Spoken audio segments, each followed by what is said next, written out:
Hai anakku semua, bagaimana kabar kalian? Tentu kabar kalian baik, bukan? Walaupun kalian belajar dari rumah, kalian tetap semangat.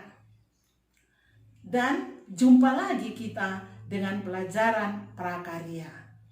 Jangan lupa sebelum memulai pelajaran, berdoa terlebih dahulu. Topik pembelajaran kita hari ini adalah pengolahan bahan pangan hasil peternakan atau perikanan. Setelah mengikuti pembelajaran ini, kalian dapat menjelaskan tujuan pengolahan pangan peternakan atau perikanan. 2. Menjelaskan jenis perikanan atau peternakan. 3. Menjelaskan manfaat bahan pangan hasil perikanan atau peternakan. Berikut Ibu akan menjelaskan materi kita. Bahan pangan hasil peternakan dan perikanan berupa beragam jenis ikan, udang, cumi, dan rumput laut, daging, telur, susu yang masih mentah, memiliki kandungan air yang tinggi, sehingga dapat membuat bahan pangan tersebut menjadi mudah dan cepat rusak. Oleh karena itu, harus dilakukan pengolahan. Cara pengolahan bahan ikan, udang, cumi, rumput laut, daging, telur, dan susu yang sering dilakukan berupa pengawetan dengan cara pembekuan, pengeringan, pengasapan, dan karing. Proses pengolahan bahan pangan harus dilakukan dengan baik agar nilai gizinya tidak berkurang atau menurun. Penurunan zat gizi dapat terjadi pada proses pengolahan apabila menggoreng terlalu kering, membakar sampai hangus, dan sebagainya. Pengolahan hasil peternakan dan perikanan menjadi makanan siap saji. Negara Indonesia terdiri dari beragam suku bangsa yang tiap suku memiliki aneka variasi olahan kuliner. Hasil peternakan seperti daging, telur, susu, serta hasil perikanan seperti ikan, udang, cumi-cumi, dan rumput laut banyak digunakan sebagai bahan olahan makanan khas suku atau daerah. Hewan ternak penghasil daging, telur, dan susu serta berbagai jenis ikan, udang, cumi-cumi, rumput laut banyak dibudidayakan di Indonesia. Tetapi saat ini belum dapat memenuhi kebutuhan penduduk Indonesia. Daging sebagai bahan olahan ialah bagian lunak di tubuh hewan yang terbungkus kulit dan melekat pada tulang yang menjadi bahan olahan pangan. Sebagai sumber olahan pangan berdasarkan warna dasar bahan pangan, daging dapat dibedakan menjadi dua, yaitu daging berwarna putih dan daging berwarna merah. Daging berwarna putih biasanya lebih cenderung berasal dari unggas, contohnya ayam. Sedangkan daging berwarna merah berasal dari hewan berkaki empat, seperti sapi, kerbau, kambing, dan babi. 1. Jenis ikan, udang, cumi-cumi, rumput laut, daging, telur, dan susu.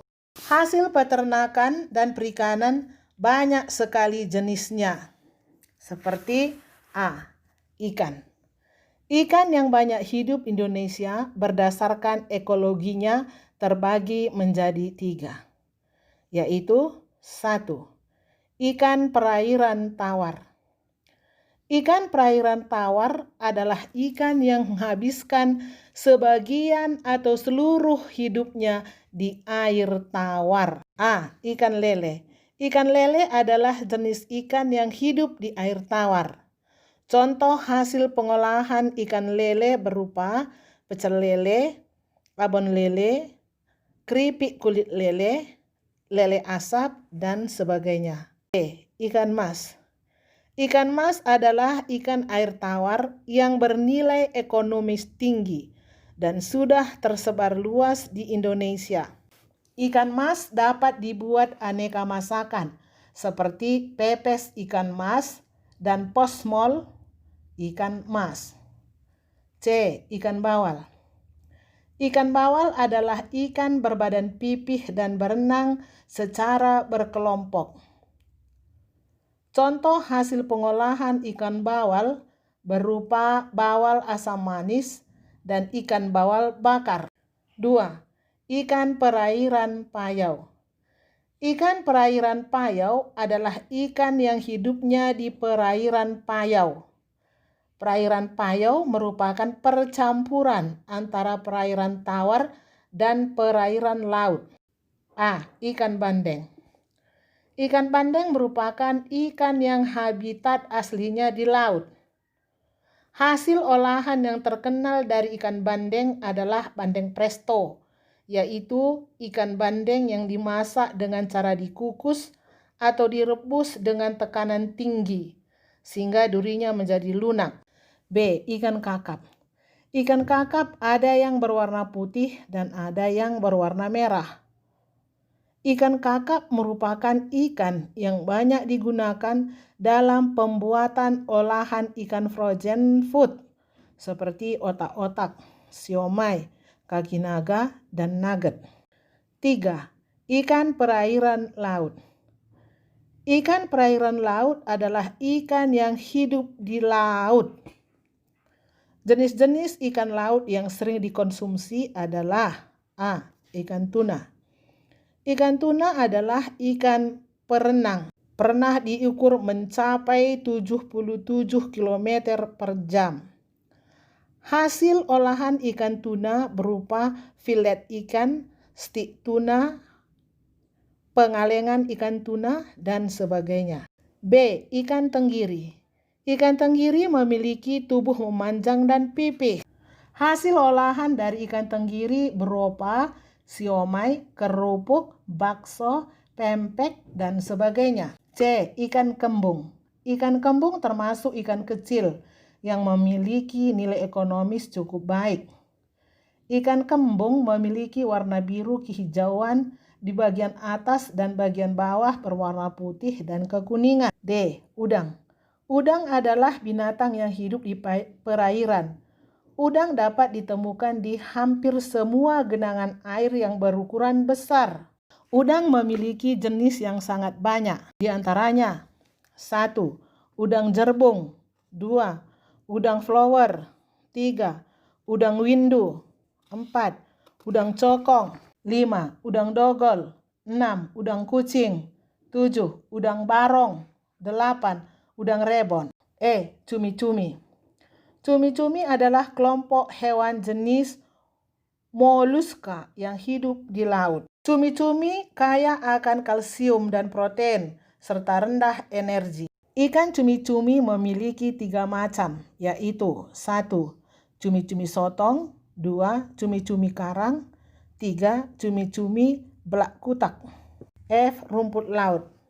Rumput laut adalah alga makroskopik yang hidup di perairan layaknya alga lainnya.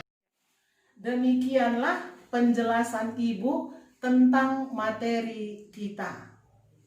Dan sebagai kesimpulan adalah ikan, ayam, sapi mempunyai kandungan protein yang tinggi. Kalau ada yang kurang jelas, kalian boleh bertanya dalam kolom komentar.